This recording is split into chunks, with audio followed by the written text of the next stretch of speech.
Before we begin, if stories like this one keep you up at night, you're in the right place. Subscribe, leave a comment below, and let us know what haunts you most about cases like this one. Some men are built for freedom. No wall seems permanent to them. No lock. Truly final. Joaquín Guzmán was that man. For decades, governments feared him. Entire agencies reorganized around him. His name moved markets and silenced judges. He wasn't just a criminal. He was a myth in motion. Born in the mountains of Sinaloa, Mexico, Guzmán came from almost nothing. The terrain was rugged and unforgiving. Poverty was the only inheritance available. But even as a boy, people noticed something different. A sharpness behind the eyes. A patience that unsettled adults. He learned the trade young. The trade was drugs. And it was brutal. He rose inside the Guadalajara cartel quietly, then faster than anyone expected. By the 1990s, the Sinaloa cartel had emerged as one of the most powerful trafficking organizations on earth. El Chapo, Shorty, a nickname that belied his towering ambition, sat at its center. Cocaine, heroin, methamphetamine. Billions moved across borders like water. American cities absorbed the supply. Families fractured. Communities hollowed out. He funded it all from the shadows, and no one could seem to touch him. Then came 1993. Botched assassination attempt in a Guadalajara airport left a Catholic cardinal dead instead of a rival trafficker. The international pressure became impossible to ignore. Mexican authorities arrested Guzmán in Guatemala. He was extradited, imprisoned. The world exhaled. The relief lasted exactly 8 years. In 2001, El Chapo walked out of Puente Grande, one of Mexico's most secure facilities, hidden, according to reports, inside a laundry cart. The embarrassment was total. Theories multiplied immediately. Had guards been bribed? Had officials looked away deliberately? An investigation was launched. It produced few answers. The man was simply gone. He operated freely for over a decade. The cartel expanded during his absence from custody. New routes, new markets, new violence. Then in 2014, Mexican Marines tracked him to a Mazatlan hotel. He was captured again. A global sigh of relief. Again, but seasoned journalists and law enforcement veterans exchanged quiet, knowing glances. They had seen this before. 14 months later, their instincts proved right. In July 2015, a mile-long tunnel was discovered beneath Guzmán's cell at the Altiplano prison. Sophisticated ventilation, rail systems, lighting, motorcycles modified to ride the tracks. He had vanished again through the floor of what was supposed to be inescapable. Engineering alone took months. Someone had planned this from inside. Someone had planned this from outside. The corridor between those two facts remains deeply uncomfortable. Mexican authorities spent months hunting him across the Sierra Madre. Finally, in January 2016, he was captured during a raid on a house in Los Mochis. He was returned to Altiplano, then transferred repeatedly as officials scrambled to find somewhere he couldn't leave. There was only one answer left: extradition, America, a courtroom in Brooklyn, and then a place unlike any prison he had ever known. Place designed not merely to hold the body, but to compress the mind, to reduce a man to concrete and silence and the slow erosion of days without distinction. ADX Florence, Colorado, the place they call the Alcatraz of the Rockies, for the man who escaped everything. It waited. There is a prison most people never think about. It exists in the flatlands of Colorado, surrounded by scrubland and silence. Its official name is ADX Florence. Its unofficial name says everything else. The Alcatraz of the Rockies. Opened in 1994, ADX Florence was built for one specific purpose. Not rehabilitation, not punishment in the traditional sense, containment, absolute, engineered, and compromising containment. The facility was designed in direct response to violence inside America's existing federal prison system. Correctional officers had been killed. Institutions had failed. Something more extreme was needed. The architects understood their assignment. Every design choice was deliberate. Every angle calculated against human will. The prison sits on 37 acres of federal land outside the small town of Florence. From a distance it appears almost unremarkable. Low concrete structures, chain link perimeters, guard towers at measured intervals. but that understated exterior is itself a design decision. ADX Florence does not need to announce itself. What happens inside speaks quietly enough. Approximately 400 inmates live here. Most will never leave. Each prisoner occupies a cell roughly the size of a parking space. 7 by 12 feet of poured concrete. A desk, poured from the same material. A stool, and movable, fixed to the floor.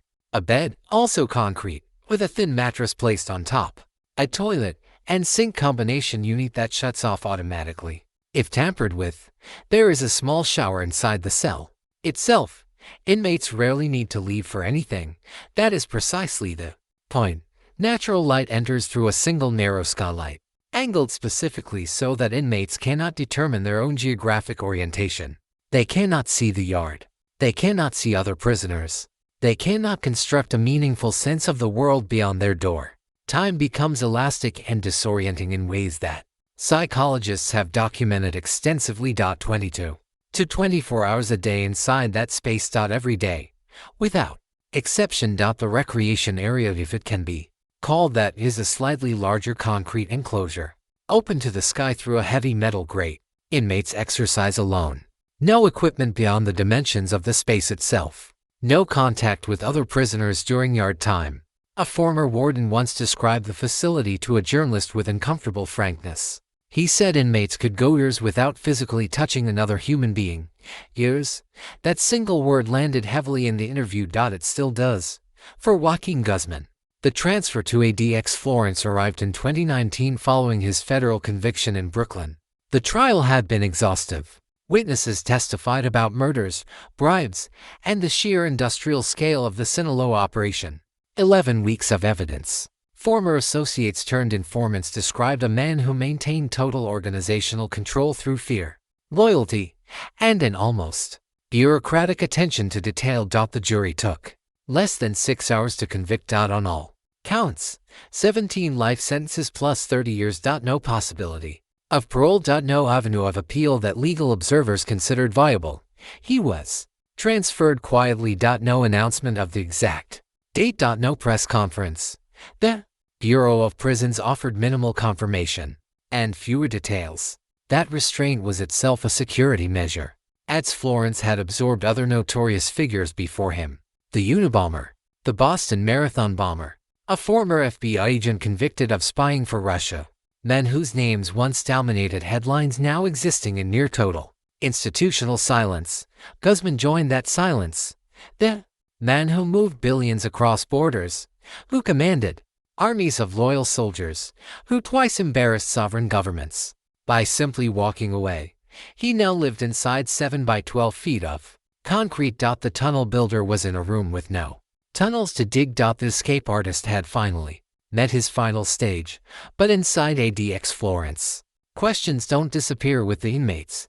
They accumulate. Quietly. In the dark. There is a specific kind of silence inside ADX Florence. Former inmates have tried to describe it. Most struggle to find adequate words. It is not the silence of peace or rest. It is the silence of erasure. The Bureau of Prisons does not publish daily schedules for ADX Florence. Independent journalists have pieced together accounts from court filings, legal challenges, and the rare testimony of former inmates who eventually transferred to lower security facilities. What emerges from those fragments is a portrait of institutional life deliberately engineered to minimize human stimulation to its absolute threshold. Lights remain on at reduced levels. Through the night. Sleep becomes irregular and contested. The boundary between day and night softens, then dissolves. Former ADX inmates have described losing track of weeks at a time, not through dramatic psychological crisis, but through the quiet accumulation of identical days. The same concrete ceiling on waking. The same narrow slot of sky through the angled skylight. The same tray of food delivered through a slot in the door. The same absence of conversation. The same absence of almost everything. Psychologists who have studied prolonged solitary confinement use clinical language to describe the consequences. They reference anxiety, depression, hypersensitivity to stimulation, and in severe cases, full dissociative episodes. The language is careful and measured.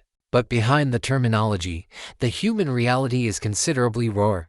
One former federal inmate, housed in a different but comparable facility, told a journalist something that stayed in the reporting for years afterward. He said the worst part wasn't the loneliness exactly. It was watching your own thoughts become your only company, and then slowly realizing you couldn't fully trust them anymore. That testimony wasn't about El Chapo specifically, but it describes the same architecture. The same institutional logic. Legal advocates have challenged ADX Florence's conditions in federal court multiple times.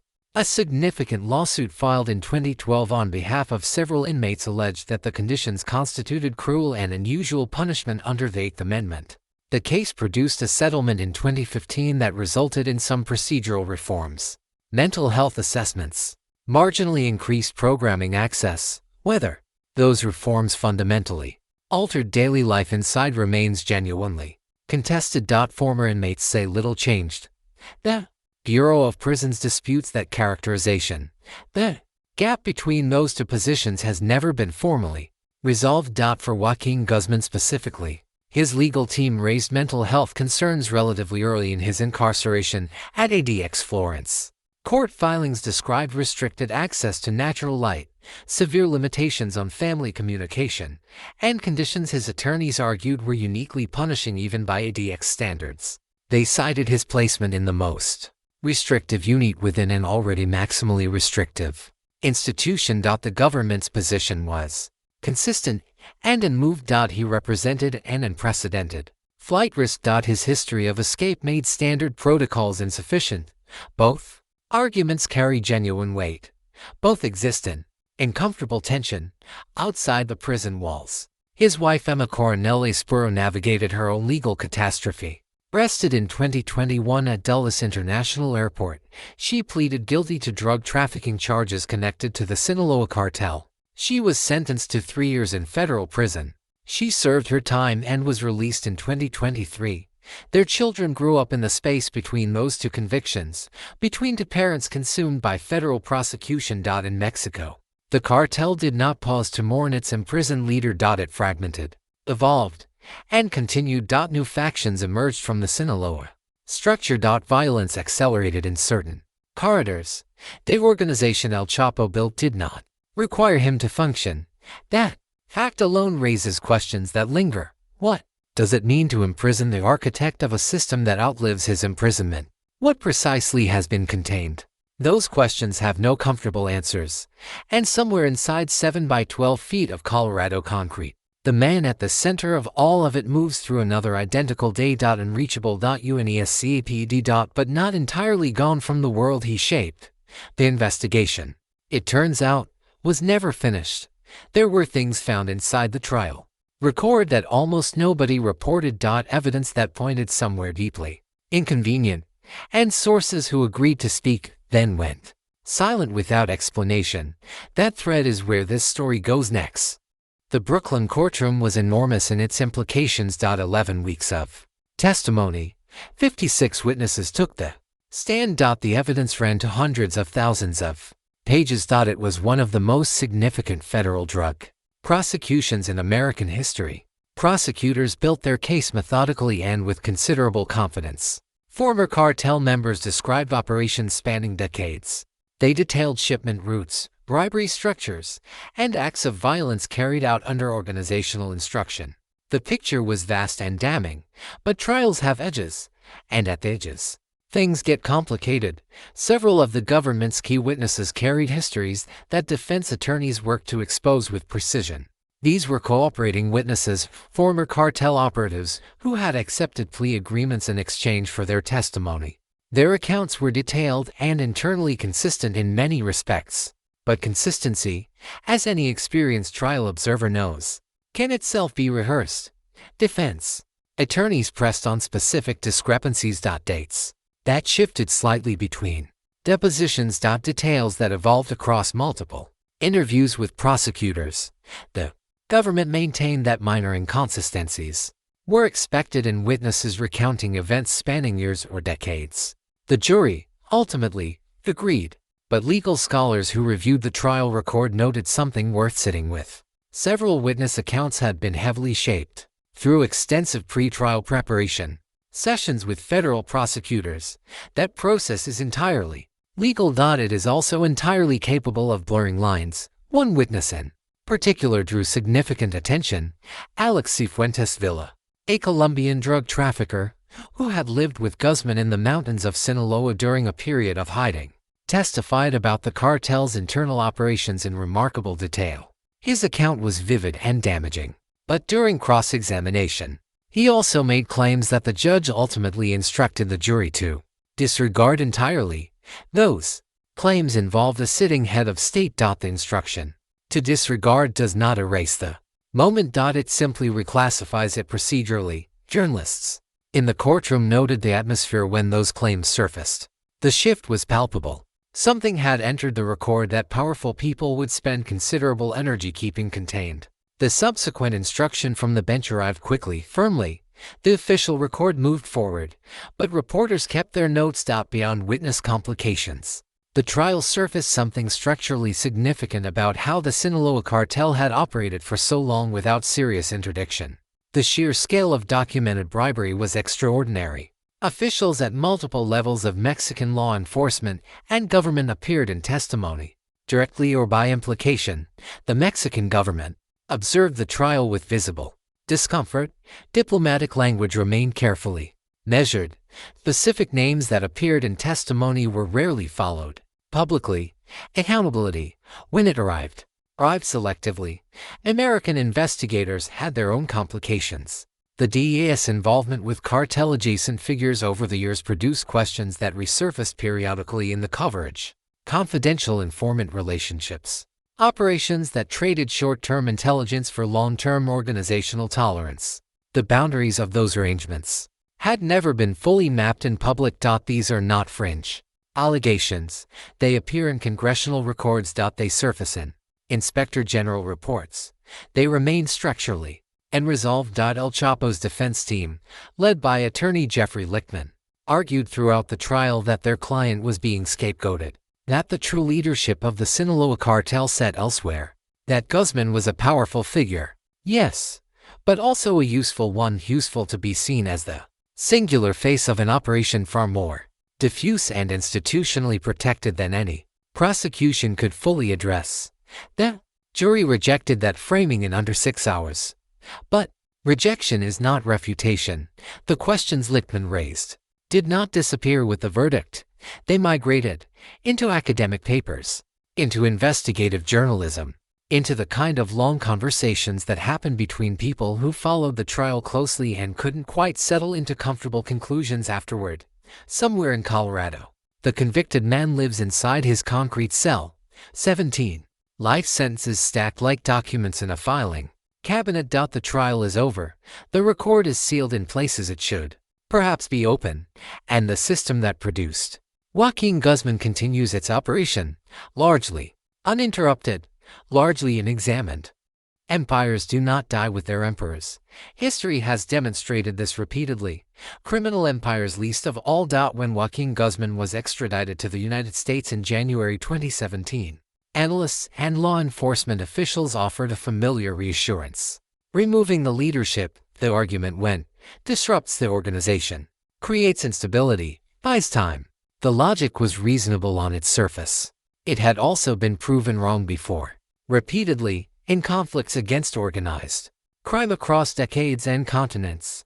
The Sinaloa cartel did not pause to reconsider its operations. It adapted. Almost immediately. Leadership, structures that had existed quietly beneath Guzmán began asserting themselves with greater visibility. His longtime associate Ismael El Mayo Zambada Garcia, who had operated in careful parallel for years, became the most prominent remaining figure. And like Guzmán, Zambada had cultivated a profile of deliberate invisibility. No dramatic escapes, no tunnels, no Hollywood meetings with Sean Penn. Just operational continuity, quiet and relentless. Then in July 2024, something happened that shook the cartel's internal architecture in ways analysts are still working to fully understand. Zambada was lured to a meeting in El Paso, Texas, under circumstances that remain disputed and deeply murky. He was taken into American federal custody. The reported involvement of Joaquín Guzmán's own son, Joaquín Guzmán López, in facilitating that capture introduced a new and volatile dimension. Cartel founder's son had apparently betrayed its remaining leadership. The internal consequences were immediate and violent. Mexico's northern states absorbed the fallout, but the cartel itself did not collapse. Factions reorganized around new centers of gravity. Violence between competing Sinaloa-aligned groups intensified in certain regions. The organization demonstrated precisely what law enforcement had privately acknowledged for years. It was not dependent on any single individual for its continued function. It was a system, an economic structure with redundancies built into its architecture the same way legitimate corporations build redundancies into their supply chains. Guzmán had understood this better than most. He had built it that way, deliberately, back in Colorado. The man who designed that system continued his existence inside ADX Florence. Court filings from his legal team painted a portrait of deteriorating conditions over time. Severe restrictions on family contact, extremely limited communication with the outside world, mental health concerns that his attorneys argued were going unaddressed within the institution. The Bureau of Prisons maintained its standard position. Appropriate care was being provided. The specific details of that care remained classified. His daughters made public statements expressing concern for their father's condition. His legal team continued filing motions. The institutional response remained consistent in its opacity. Every request for independent medical evaluation was met with bureaucratic resistance. Every inquiry about his specific daily conditions produced language so carefully constructed it communicated almost nothing of substance. That opacity is itself a policy choice. It reflects genuine security concerns. It also reflects something else. When a prisoner becomes inconvenient not merely because of what he did but because of what he knows, institutional silence takes on an additional function. The trial had surfaced uncomfortable edges. Witnesses had gestured toward protected spaces. Names had entered and been removed from the official record with judicial efficiency. A man in near total isolation cannot give additional interviews, cannot meet with journalists, cannot continue any conversation. The trial had started and left and finished. The silence around ADX Florence is presented as security protocol. It may also be something more convenient than that. Meanwhile, the communities that absorbed the Sinaloa cartel's product for decades continued their own quieter struggles. American cities where fentanyl, the drug the Sinaloa network helped normalize as a trafficking commodity, had reshaped entire neighborhoods. Families navigating losses that never made the documentary record. People who existed at the consumption end of a supply chain whose architects faced justice while the structural conditions enabling that chain remained largely intact. A conviction happened in Brooklyn. 17 life sentences were handed down. The supply chain continued moving. Different hands now. Same routes, same destinations. The emperor was gone. The empire had simply learned to govern itself. There is a question that serious people ask quietly, not in press conferences. Not in official statements. In the margins of things. What does it mean to win against a man like Joaquín Guzmán? The American government's answer is concrete and measurable. A conviction obtained after one of the most complex federal prosecutions in modern history. 17 life sentences handed down by a jury of peers. The most dangerous criminal escape artist of his generation contained inside the most secure facility on American soil. By those metrics, justice was served with considerable thoroughness. That answer is not wrong. It is also not complete. Inside ADX Florence, time moves differently than it does anywhere else. Former inmates and their legal advocates have described a psychological landscape that is genuinely difficult to communicate to people who have never experienced extended solitary confinement. The concrete does not merely hold the body. It works on something deeper and less visible. The self, without adequate external reflection, begins losing its edges. Psychologists call it the shoe syndrome, special housing unit syndrome. The symptoms accumulate gradually and then suddenly. Anxiety that arrives without specific cause. Hypersensitivity to sound in an environment engineered for near silence. Difficulty with sequential thinking. a strange flattening of emotional response that survivors describe as simultaneously feeling everything and nothing. Some inmates emerge from extended ADX confinement with damage that independent medical professionals have documented as difficult to reverse. Guzmán's legal team argues he is experiencing this deterioration. The government disputes the characterization. The independent verification required to settle the question has not been permitted. That unresolved space sits uncomfortably between the two positions. Beyond the walls of ADX Florence, the world El Chapo inhabited has continued its transformation. The Sinaloa cartel's internal fracturing following Zambada's 2020 arrest produced violence that reverberated across multiple Mexican states. The fentanyl crisis that the cartel helped engineer continues claiming American lives at a rate that overwhelms the institutional language used to describe it. Tens of thousands of deaths per year, communities unraveling, a public health catastrophe running parallel to the criminal prosecution that supposedly addressed its origins. The conviction of one man did not interrupt that trajectory. It documented it. There is a difference. In Culiacan, the Sinaloa capital city that served as the cartel's operational heartland for decades, life carries the visible weight of what was built there. Narco culture has embedded itself into architecture, music, and social fabric in ways that predate Guzmán and will likely outlast his imprisonment. The corridors that celebrate cartel mythology still play. The economic structures built on trafficking money still shape local commerce and governance. One man's incarceration did not reach those roots. It was never designed to. His family continues navigating the aftermath. His daughters have spoken in limited public forums about a father they can barely access. The emotional reality of that distance, of children separated from a parent by institutional walls, and the weight of whose choices exists entirely outside the prosecutorial record. It belongs to no filing. It appears in no official document. It is simply the human remainder of consequences that extend far beyond the convicted individual. Emma Coronelli Spuro returned to public life following her release in 2023. Quietly. Carefully. The media attention followed, then gradually receded. Life reassembled itself around the edges of catastrophe the way it always does. And in Florence, Colorado, in a cell the size of a parking space, Joaquín Archivaldo Guzmán Lora continues his days, each one indistinguishable from the last. The man who commanded armies and corrupted governments and tunneled beneath the earth to reclaim his freedom now occupies a space specifically engineered to make freedom unimaginable.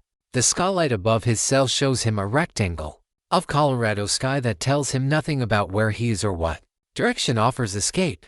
There is no direction. There is no tunnel here. Only concrete, only time, only the slow, relentless work of a facility designed to ensure that the most dangerous, most elusive, most mythologized criminal of his era wakes up tomorrow inside the same 7 by 12 feet he woke up inside today. The man who escaped everything. Finally could not escape this. But the story he represents, the poverty that shaped him, the institutions that failed to contain his organization's reach, the structural conditions that made a Sinaloa cartel possible and profitable and enduring, that story has no prison cell large enough to hold it. It remains outside the walls, moving through the world. Waiting for the next chapter. If this documentary left you with questions that don't have easy answers, that was entirely intentional. The most important stories rarely resolve cleanly. If you want to keep exploring cases like this one, institutions, power, accountability, and the human cost of systems that outlast the individuals inside them, there is more waiting for you here. Every story we tell is an attempt to look honestly at things that prefer the dark. Thank you for watching until the end. It matters more than you know.